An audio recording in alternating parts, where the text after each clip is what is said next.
The holographic display above them showed scenes that made Jake's heart sink. Clips from human movies and television shows played one after another, each one seeming to confirm everything the alien audience already believed about humanity's primitive nature.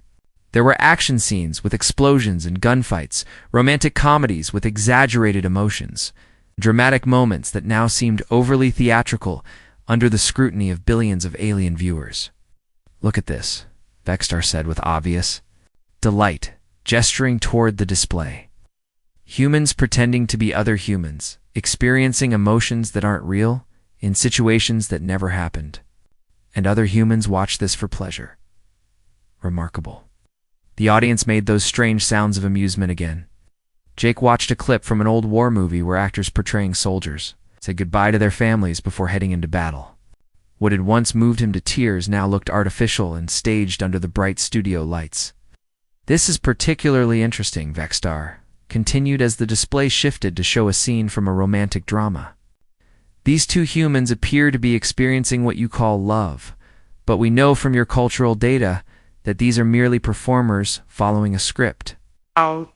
Lisa leaned forward slightly. "Movies and television help us explore human experiences and emotions.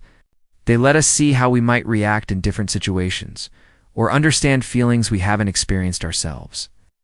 But they're not real," Vexstar pressed, his four eyes blinking in sequence. "You're watching lies, fabrications. How is this? Different from delusion? Stories help us understand truth," Jake found himself saying. "Even fictional stories can show us something real about what it means to be human." The host's expression showed polite confusion. "I'm afraid I don't understand. How can something false reveal truth? This seems contradictory to logical thinking." More sounds from the audience, and Jake realized they weren't just amused anymore. Some of the beings were making sounds that seemed more like concern or confusion, as if they were witnessing something genuinely disturbing rather than merely primitive. "Let me show you what I mean," Vexstar said, his voice taking on the tone of someone about to make an important point. "We've selected several examples of human entertainment that our cultural analysts found particularly baffling." The display changed to show a scene from a science fiction movie where humans fought against alien invaders. The special effects looked crude compared to the technology surrounding them in the studio, and the acting seemed overblown and dramatic. "Here we see humans imagining conflict with beings from other worlds," Vexstar narrated. "They portray themselves as heroes fighting against the unknown. Yet when faced with actual alien contact, humans sent ambassadors seeking peaceful relations. Which version represents the true human nature?" Jake felt trapped. Either answer would make humanity look bad. If he said the movie represented human nature, they would seem violent and hostile.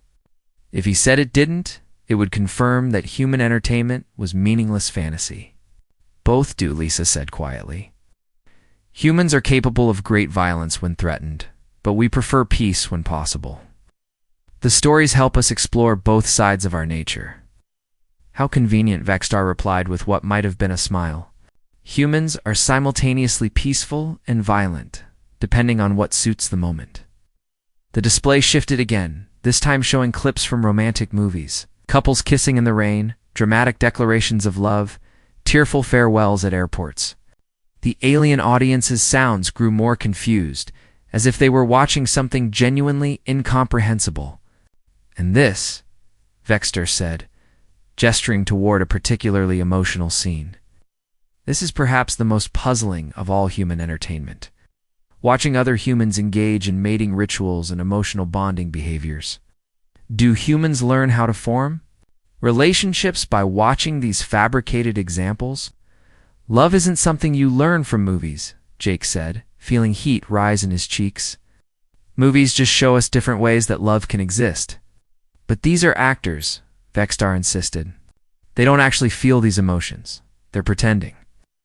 "How does watching pretend love help real humans understand real love?" The question hung in the air like a challenge. Jake could see where this was heading. Everything humans valued was being reduced to fakery, pretense, and primitive thinking. Their art, their emotions, their stories, all of it was being dismissed as the foolish games of a backward species. Perhaps we should look at a specific example, Vexstar continued, clearly enjoying himself now. Our analysts have identified to human performers who appear frequently in your entertainment media, the display focused on two faces that Jake recognized immediately. The male actor had dark hair and intense eyes, while the female actor had a warm smile and expressive features. They appeared in several different movies together, sometimes as lovers, sometimes as friends, sometimes as strangers who meet under dramatic circumstances. These two humans have participated in multiple fictional scenarios together, Vexstar explained to his audience. They pretend to fall in love, to face danger together, to experience intense emotions, all for the entertainment of other humans. In some stories, they live happily ever after. In others, they die tragically. Sometimes they're heroes, sometimes ordinary people caught in extraordinary situations. Jake recognized the clips now. Action movies, romantic dramas, thrillers, careers worth of performances that had entertained millions of people across decades. But under Vexstar's clinical analysis, it all seemed hollow and meaningless. What's particularly fascinating, the host continued, is how human audiences respond emotionally to these performances, even knowing they're fake. They cry during sad scenes, cheer during triumphant moments, and feel genuine concern for characters they know aren't real. This suggests a fundamental inability to distinguish between reality and fiction. The alien audience was making different sounds now, not just amusement, but something that might have been worry or disapproval. Jake realized that humanity wasn't just being mocked anymore. They were being diagnosed as mentally defective. Gets more interesting, Vexstar said, warming to his theme. Humans often discuss these fictional characters as if they were real people. They debate the characters' motivations, speculate about their futures, and even feel betrayed when a character behaves in ways they don't approve of. Some humans write additional stories about these fictional characters, extending the fantasy even further. Jake felt like he was watching humanity's reputation crumble in real time. Everything that made human culture rich and meaningful was being twisted into evidence of mental illness or evolutionary failure. But perhaps most puzzling of all, Vexstar continued, is how humans form emotional attachments to the performers themselves. They follow these actors' personal lives, celebrate their successes, and mourn their failures, even though they've never met them and know them only through their fictional performances. The host paused dramatically, letting his words sink in. With the audience, so I ask you, representatives of humanity, how do you explain this behavior to a galactic community that values logic, truth, and mental stability above all else? The silence in the studio stretched on for what felt like hours, but was probably only seconds. Jake could see Vexstar's mouth opening and closing, but no words came out. The famous host, who had interviewed thousands of beings from across the galaxy, who was known for his quick wit and clever responses, had been reduced to stunned speechlessness. In the audience, the alien beings were shifting uncomfortably. The crystalline creatures had turned darker colors, while the energy beings flickered with rapid nervous patterns. Some of the multi-limbed species were making gestures that looked like they might be preparing to leave. The mood in the studio had shifted completely from entertainment to something much more serious and unsettling. Vexstar finally managed to speak, but his usual smooth confidence was completely gone. This interview is ... We need to. Technical difficulties ... But the cameras kept rolling. Across the galaxy, billions of beings were watching two humans stand calmly in the middle of chaos. They had created simply by being honest about what they were. Lisa looked at Jake with a mixture of pride and concern. What they had just done would have consequences far beyond this studio. They had come here as representatives of humanity, hoping to make a good impression, to secure humanity's place in the galactic community. Instead, they had revealed something about human nature that clearly terrified their hosts. "We should probably go," Lisa said quietly to Jake. Jake nodded, but before they could move, Vexstar found his voice again. "Wait," he said. And there was something different in his tone now. Something that might have been respect, or fear, or both. You, ... What you just described. Are all humans like this? Like what? Jake asked. Willing to sacrifice everything for others. Willing to make choices based on emotion rather than logic. Willing to... Vexstar paused, struggling with the concept.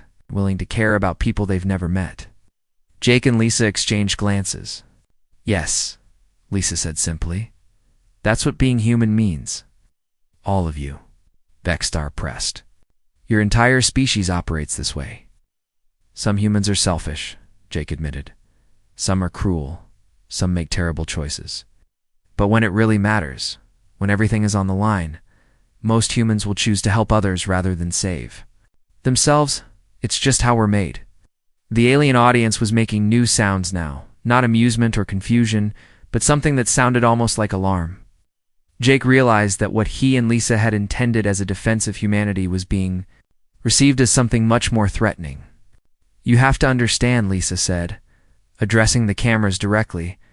We didn't come here to frighten anyone. We came here hoping to make friends. That's all humans have ever wanted. To find others in this vast universe who might understand us, who might care about the same things we care about. But what if those others don't want to be your friends? Vexstar asked, and his voice was very quiet now. What if they see humans as a threat to galactic stability? What if they decide that a species that makes decisions based on emotion is too dangerous to exist? The question hung in the air like a challenge. Jake felt something cold settle in his stomach as he realized what Vexstar was really asking. What happened when a species known for its willingness to sacrifice everything for others encountered a galaxy that might see that willingness as a threat? Then we'll be sad, Jake said finally. We'll be disappointed. We'll probably cry about it, because that's what humans do when we're hurt. But we won't stop being who we are, even if it means your destruction, Vexstar asked. Especially then, Lisa said firmly. Because the moment we stop caring about others, the moment we start making choices based only on logic and self-preservation, we stop being human. And being human is the only thing we know how to be. Jake could see something like understanding dawning in Vexstar's 4 eyes. But it wasn't the kind of understanding he had hoped for. It was the understanding of someone who had just realized. They were in the presence of something completely unpredictable and potentially dangerous. Ladies, gentlemen, and beings of all classifications, Vexstar said, turning back to his cameras with visible effort. This has been ... educational. We thank our human guests for their ... illuminating perspective on their species. It was clearly a dismissal, but Jake wasn't ready to leave yet. Before we go, he said, I want to say something to everyone watching. Vexstar looked like he wanted to object, but Jake was already speaking, his voice carrying clearly through the studio and across the galaxy. We know we're different from you. We know we seem primitive and emotional and illogical. But we're also your neighbors now. We live in the same galaxy, under the same stars. And if you ever need help, if you ever face something too big or too scary or too hopeless to handle alone, remember what you learned about humans today. His voice grew stronger. Filled with quiet conviction, remember that humans are the species that will fly 18 months through space just to say hello. Remember that we're the species that makes art about caring for others, that tells stories about love and sacrifice and hope. Remember that we're the species that chooses to feel pain if it means someone else doesn't have to. Lisa stepped up. Beside him, remember that we're the species that will never, ever give up on the idea that friendship is possible, even when the entire galaxy thinks we're too dangerous to live. With that, they turned and walked off the set together, leaving behind a studio full of aliens who were still trying to process what they had just witnessed. As they reached the edge of the set, Jake heard Vexstar speaking to his audience in a voice that was barely above a whisper. We'll be right back after these messages. If we're all still here. Hours later, as Jake and Lisa sat in their ship preparing for the long journey back to Earth, reports began flooding in from across the galaxy. The interview footage was spreading through alien communication networks faster than anything in recorded history. Some species were calling for immediate military action against the human threat. Others were requesting formal diplomatic meetings. Still others were simply trying to understand what they had witnessed. "Do you think we did the right thing?" Lisa asked as they watched the reports come in. Jake looked out at the stars, the same stars that shone over Earth, over alien worlds, over billions of beings who were all trying to figure out how to live in a universe that was bigger and stranger than anyone could imagine. "We told them the truth," he said finally, "about what humans are, about what we believe in, about what we're willing to fight for. How they respond to that truth is up to them. And if they decide we're too dangerous to exist..." Jake smiled, and there was something both sad and determined in his expression, and will face whatever comes the way humans always have. Fight together. Jake felt his hands clench into fists as Vexstar's question hung in the air. The alien host was clearly enjoying himself, playing to an audience that was increasingly viewing humans as some kind of mentally unstable species. Every word was designed to make humanity look foolish, primitive, and illogical. Lisa shifted in her seat beside him, and Jake could feel the tension radiating from her. They had trained for difficult questions, but nothing had prepared them for this systematic dismantling of human culture and emotion. Every answer they gave seemed to dig them deeper into a hole. "I'm waiting," Vexter said with false patience, his 4 eyes blinking in sequence. "Surely the representatives of humanity can explain why your species forms emotional bonds with fictional characters and the actors who portray them." Before Jake could answer, the host turned back to the holographic display with obvious satisfaction. "But perhaps we should examine a specific example. This might help our audience understand the depth of human confusion regarding reality and fiction." The display focused on a single scene from a romantic drama. The 2 actors Jake had recognized earlier were sitting on a bus, and there was something intense and desperate in their expressions. The male actor was speaking to the female actor, his voice urgent and emotional. The camera captured every detail of their faces, the way her eyes filled with tears, the way his jaw tensed with emotion, the way they looked at each other as if the world was ending. "This scene is from what humans call a thriller," Vexstar explained to his audience. "The premise is absurd, a vehicle that will explode if it slows down below a certain speed. But look at the emotional intensity these performers are displaying. They're acting as if their lives depend on it, even though they're perfectly safe actors on a movie set." The alien audience made sounds of confusion and concern. Oh. To them, Jake realized the scene must look like evidence of severe mental disturbance. To humans, displaying intense emotion about a situation that wasn't real, watched by millions of other humans who responded as if it was real. "What makes this particularly interesting," Vexstar continued, "is how human audiences responded to this scene. Our cultural analysts found thousands of discussions about it in your information networks. Humans describing how it made them cry, how it showed them what true love looked like, how it represented the best of human nature under pressure." Oh. The host paused, letting that sink in with his audience. They were moved to tears by actors pretending to be in love while pretending to be in danger that wasn't real, and they called this meaningful. Jake felt something burning in his chest. Anger, yes, but also something deeper. A fierce protectiveness for everything Vexstar was mocking. For the stories that had helped him understand courage. For the movies that had shown him what love could look like. For the art that had made him feel less alone in the universe. "But here's what I find most fascinating," Vexter said, his voice taking on the tone of someone about to deliver a final blow. "Let's examine what happens in this specific scene. The male character is speaking to the female character, and she responds with what appears to be intense emotion, a candor stone. As our human female representative, perhaps you can explain what's happening here." Lisa's voice was steady but quiet. "It's a moment of connection between 2 people facing an impossible situation together." "Connection," Vexter repeated slowly. Nice. "Based on pretend emotions in a pretend situation. But the human audience treats it is meaningful. Why?" "Because the emotions are real," Lisa said, though Jake could hear the strain in her voice. "Even in fiction, the feelings the characters express are feelings that humans recognize and understand." "Ah, but that's where you're wrong," Vexstar said with obvious delight. "The emotions aren't real at all. These are trained performers following a script, using techniques they've learned to simulate emotional responses. They're literally professional liars, paid to deceive audiences into believing something false. The host turned to face Jake directly, his four eyes focusing on him with predatory intensity. "Captain Morrison, you've been unusually quiet. Perhaps you can help us understand this scene better. Look at it carefully." Jake looked up at the display, where the scene was playing again in slow motion. The male actor's face was intense with emotion as he spoke to the female actor, whose eyes were bright with unshed tears. There was something raw and honest in their expressions, something that transcended the artifice of movie making. "This male human is speaking to this female human," Vexstar continued, his voice dripping with condescension. "She responds with what appears to be overwhelming emotion.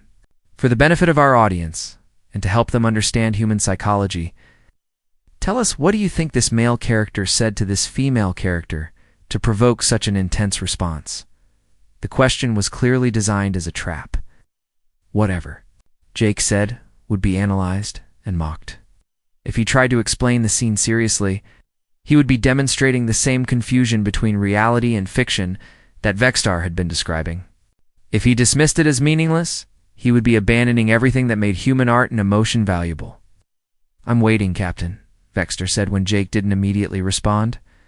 "Surely you can interpret this simple scene from your own species entertainment." The alien audience was completely silent now, waiting to see how the human would handle this obvious test. Jake could feel the weight of billions of eyes upon him, not just the aliens in the studio, but the humans back on Earth, who were watching their representatives try to defend their entire way of life.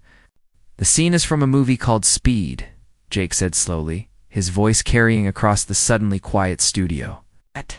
"The male character's name is Jack, and the female character's name is Annie. They're strangers who met because of extraordinary circumstances." Yes, Vexstar said impatiently. "We know the fictional premise, but what did he say to her in this moment? What words could possibly justify such an emotional response to a pretend situation?" Jake looked up at the screen. Again, where the scene continued to play, he could see the truth in the actors' faces, the real human emotion that transcended the boundaries of fiction. He thought about all the times he had watched movies and found something true in them, something that helped him understand his own life better. "You really want to know what he said to her?" Jake asked quietly. "Of course," Vexstar replied with obvious anticipation. "Enlighten us about human emotional logic." Jake stood up slowly, feeling the weight of the moment. Everything that happened next would determine how the galaxy saw humanity for generations to come. "He told her the truth," Jake said, his voice growing stronger. "He told her something that every human who ever watched that scene recognized as real, no matter how fictional the situation was." The bright lights of the studio made Jake Morrison squint as he walked onto the set. His uniform felt too tight, and sweat beaded on his forehead despite the cool air. Behind him, Commander Lisa Stone followed with steady steps, but he could see the tension in her shoulders. They had practiced for this moment dozens of times, but nothing could have prepared them for the reality of being here, the set of cosmic conversations, stretched out before them like something from a dream. Floating cameras buzzed around like metal insects, capturing every angle. The audience filled rows of curved seats that seemed to go on forever, and the beings sitting in them were unlike anything Jake had ever imagined. Some looked like living crystals that caught and reflected the studio lights in rainbow patterns. Others appeared to be made of pure energy, their forms shifting and flowing like colored smoke. There were creatures with too many arms, others with no arms at all, and some that defied description entirely. At the center of it all stood Vexstar, the host whose face had become famous across 17 star systems. He was tall and elegant, with smooth blue skin and four eyes arranged in a diamond pattern on his elongated head. His voice carried easily across the massive studio as he gestured with his six-fingered hands. "Ladies, gentlemen, and beings of all classifications," Vexstar announced, his voice carrying that smooth tone that had made him the galaxy's most beloved talk show host. "Today we make history. For the first time ever, we welcome representatives from the newest species to make contact with our galactic community. Please give your warmest welcome to the humans from the planet they call Earth." The applause that followed was unlike anything Jake had ever heard. It was a mixture of sounds that no human throat could make: crystalline chimes, harmonic frequencies, and rhythmic vibrations that seemed to come from the air itself. Some beings didn't clap at all, but instead changed colors or emitted different scents to show their approval. Jake and Lisa took their seats on the interview platform, which was designed to accommodate beings of various sizes and shapes. The chairs adjusted automatically to fit their human forms, a small comfort in this alien environment. Jake glanced at Lisa and saw his own nervousness reflected in her eyes, though her expression remained calm and professional. "Now then," Vexstar continued, settling into his own chair with fluid grace, "let me introduce our guests properly. This is Captain Jake Morrison, a veteran space explorer who has spent over 15 years traveling through your solar system. And this is Commander Lisa Stone, an expert in what humans call first contact protocols. They have been chosen to represent their entire species here today." Jake felt the weight of those words. Back on Earth, billions of people were watching this broadcast. The entire future of human-alien relations could depend on how well he and Lisa handled themselves in the next hour. No pressure at all. "Captain Morrison," Vexstar said, turning his four eyes toward Jake, "tell us about your journey here. We understand that for humans, space travel is still quite ... challenging." There it was, the first hint of condescension that Jake had been expecting. He kept his voice steady as he replied, "The journey took us 18 months using our fastest ships. We're grateful for the opportunity to be here and to speak with beings from across the galaxy." 18 months, Vexstar repeated, and Jake could hear the amusement in his voice. How quaint. Most of our audience can travel between star systems in a matter of days, if not hours, but I suppose every species develops at its own pace. A ripple of what might have been laughter passed through the alien audience. Jake felt heat rise in his cheeks, but forced himself to remain calm. Lisa reached over and briefly touched his arm, a gesture of support that he hoped the cameras didn't catch. Commander Stone, Vexstar continued, "We're all curious about human society. We've studied your planet from a distance, of course, but there's so much we don't understand. For instance, we've observed that humans require approximately 8 hours of unconsciousness every day. Is this some sort of medical condition?" Lisa smiled politely, though Jake could see the effort it took. "That's sleep, and it's perfectly normal for humans. We use that time to rest our bodies and minds and to dream." Vexstar's head tilted to one side, an expression of confusion that somehow managed to look patronizing. "You mean you experience random neural activity while unconscious? How fascinating. Most civilized species evolved past such inefficient biological requirements millions of years ago." More sounds of amusement from the audience. Jake gripped the arms of his chair tighter, but Lisa continued with remarkable composure. "We also understand that humans consume solid matter for sustenance," Vexstar went on.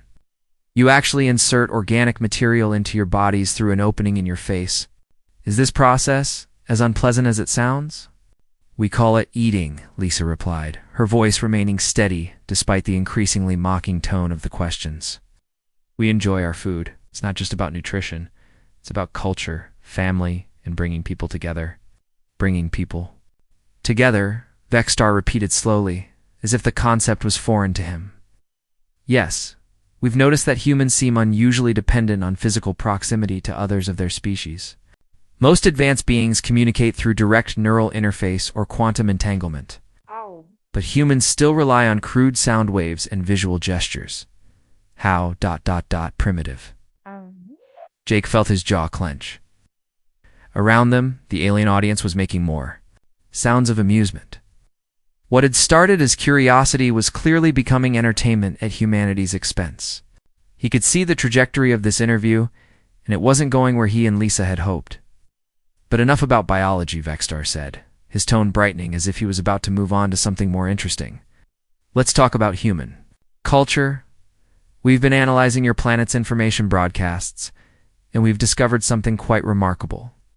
Humans create elaborate fictional scenarios and then watch other humans pretend to be different people entirely.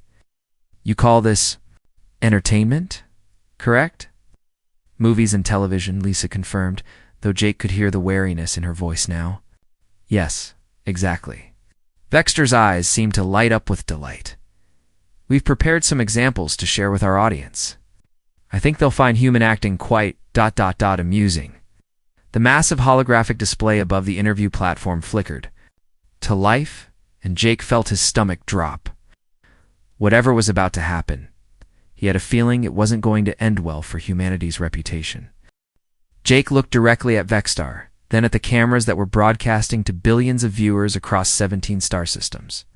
His voice was quiet, but it carried clearly through the massive studio. You want to know what he said to her? Jake repeated, his tone growing more intense with each word. He said, "Even if we never get off this bus, even if we die here today, I want you to know that meeting you was the best thing that ever happened to me."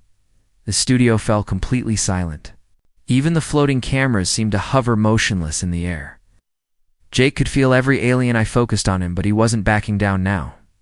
"You see those tears in her eyes?" Jake continued, pointing at the holographic display where the scene was still playing. That's not acting. That's recognition. Recognition of what it means to find someone worth dying for, worth living for, in a universe that doesn't promise you anything except that someday everything you love will be gone. Vexter's 4 eyes blinked rapidly, clearly not expecting this response. But Captain Morrison, you're proving my point. You're responding emotionally to a fictional scenario. No, Jake interrupted, his voice growing stronger. I'm responding to truth.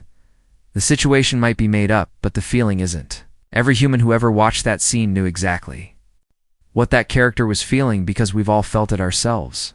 He turned away from Vextar to face the alien audience directly.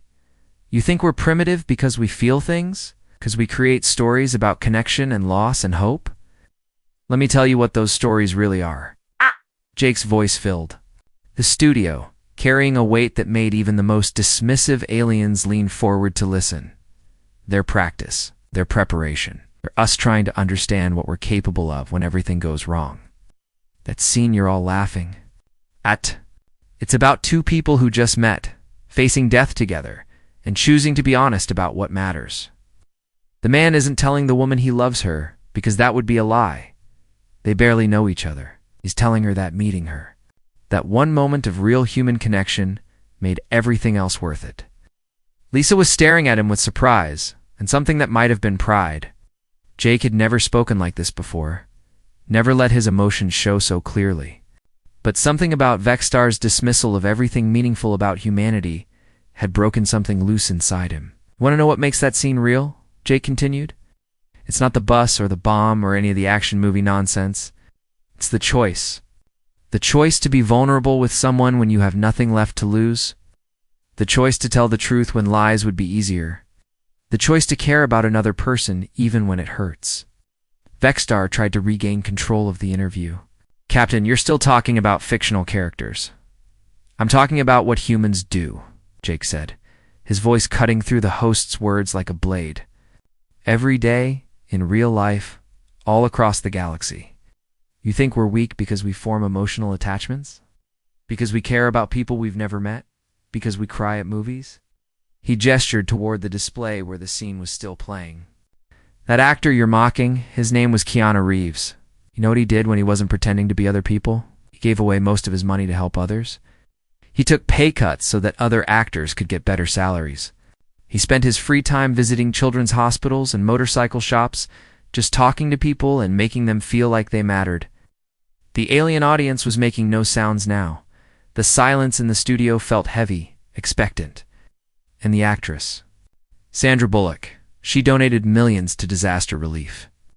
She adopted children who needed homes. She used her fame to help people she had never met and would never meet again. You call that primitive? You call that weak? Jake's voice was building now, filled with a passion that seemed to electrify the air around him. You want to know what? That scene really represents. It represents what humans do when everything falls apart. We don't run away from each other. We don't shut down our emotions to stay safe. We choose to connect. We choose to care. We choose to love, even when we know it's going to hurt. He turned back to Vextar, whose usual composure had completely cracked. You think our stories are meaningless because they're not real? Our stories are the most real thing about us. They're how we practice being human. They're how we learn what we're capable of.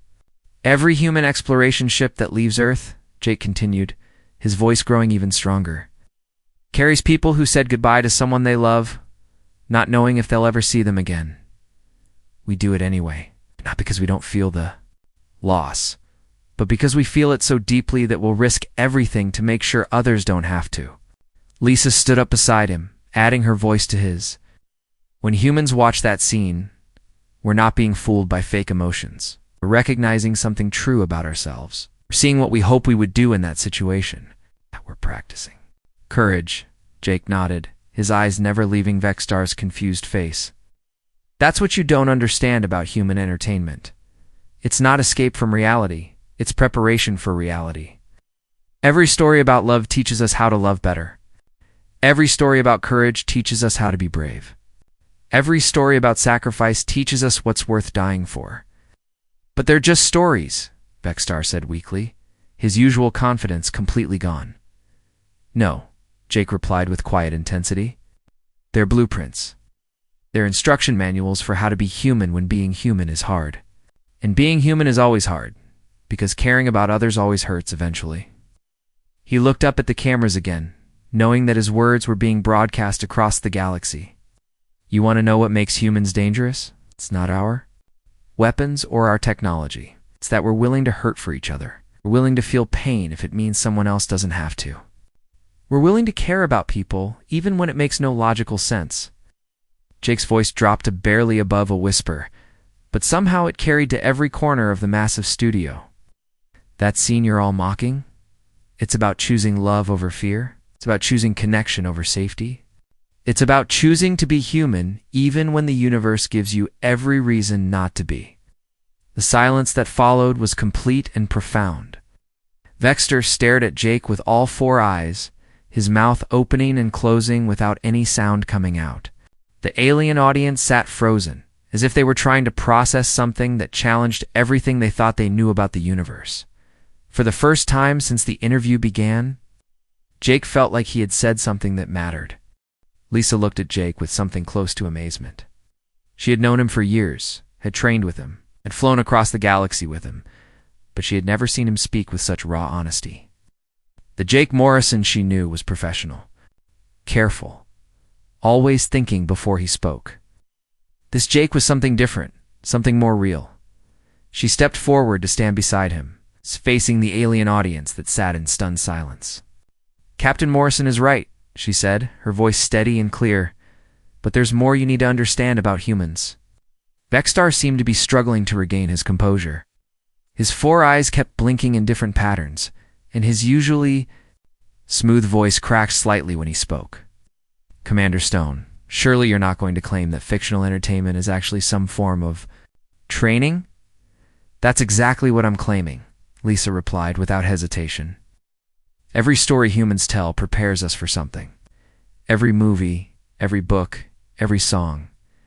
They're all ways of practicing how to be human when it matters most. Gestured toward the holographic display, where the scene from the bus was still frozen on screen. You see two actors pretending to be afraid. You see two people choosing to be honest with each other when they have nothing left to lose. You see fake emotions. We see real choices. Jake nodded, his passion still burning bright. Stories primitive because they're not real. But the feelings they teach us are the most real things in the universe. Love, sacrifice, courage, hope. These aren't weaknesses. They're what make us strong. Strong, Vextar said, his voice rising. Slightly. Captain Morrison, your species has barely achieved interstellar travel. Your technology is centuries behind most galactic civilizations. Your bodies are fragile, your lifespan's short, your mind's limited to biological processing speeds. How can you possibly claim to be strong? Jake's smile was quiet but confident, because we choose to care anyway. The simple statement hung in the air like a challenge. Lisa could see confusion spreading through the alien audience. Some of the crystalline beings were changing colors more rapidly than before. The energy creatures were flickering with what might have been agitation. Even the multi-limbed species were making gestures that seemed uncertain. "Let me tell you about human exploration," Lisa said, taking up Jake's thread. "Every ship that leaves Earth carries volunteers. No one forces humans to leave their home planet. No one makes them risk their lives exploring dangerous space. They choose to do it. For resources," Vexstar said quickly. "For territory. The same reasons all species expand." "No," Jake said firmly. "For discovery. For the chance to meet beings like you. For the hope that somewhere out there, we might find friends." "Friends?" The word seemed to confuse Vexstar even more. "You risk your lives for the possibility of friendship?" "We risk our lives for each other," Lisa corrected. "The crew of our ship didn't come here for glory or profit. It came because they believed this meeting could help our species understand each other better. They left behind families, children, loved ones, all for the chance that today might make the universe a little less lonely." Jake's voice grew stronger again. "Want to know what human strength looks like? It looks like a mother sending her son to explore space, knowing she might never see him again, but believing his journey might help other mothers' children have a better future. It looks like scientists spending their entire lives studying problems they'll never live to see solved because they know someone else will benefit from their work," Lisa added. "It looks like soldiers who throw themselves on grenades to save strangers," Jake continued. "It looks like doctors who travel to disease-ridden planets to help people they've never met. It looks like teachers who spend decades helping children learn, knowing most of those children will accomplish things the teachers will never see." The alien audience was making different sounds now, not amusement or confusion, but something that might have been concern or even fear. Lisa realized that what they were describing wasn't making humans seem weak or primitive. It was making them seem dangerous in a way the aliens had never considered. "Every human who ever watched that scene on the bus understood something important," Jake said, pointing at the display again.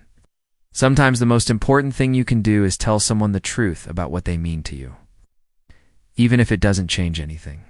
Even if you both die anyway. Even if it serves no logical purpose.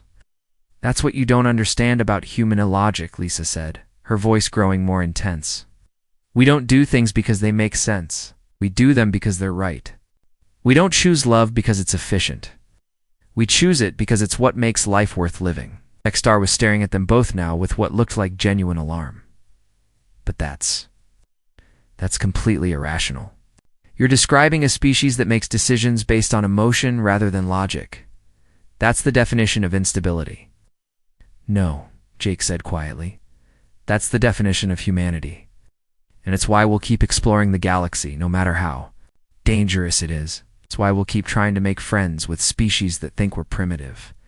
It's why we'll keep telling stories about love and courage and hope, even when the universe gives us every reason to despair." Lisa stepped closer to the cameras, addressing not just the alien audience, but the billions of beings watching across the galaxy. "You think human emotions make us weak? Let me tell you what human emotions really do. They make us willing to die for strangers. They make us willing to work for goals we'll never see achieved. They make us willing to love people who might leave us, to care about people who might hurt us, to hope for things that might never happen.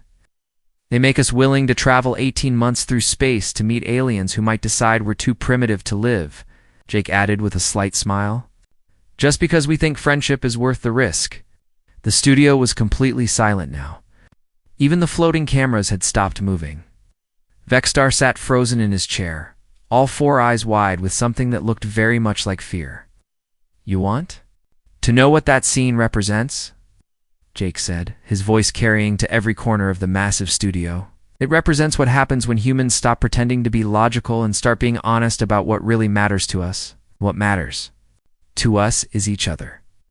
The silence stretched on, heavy with implications that neither Jake nor Lisa fully understood yet.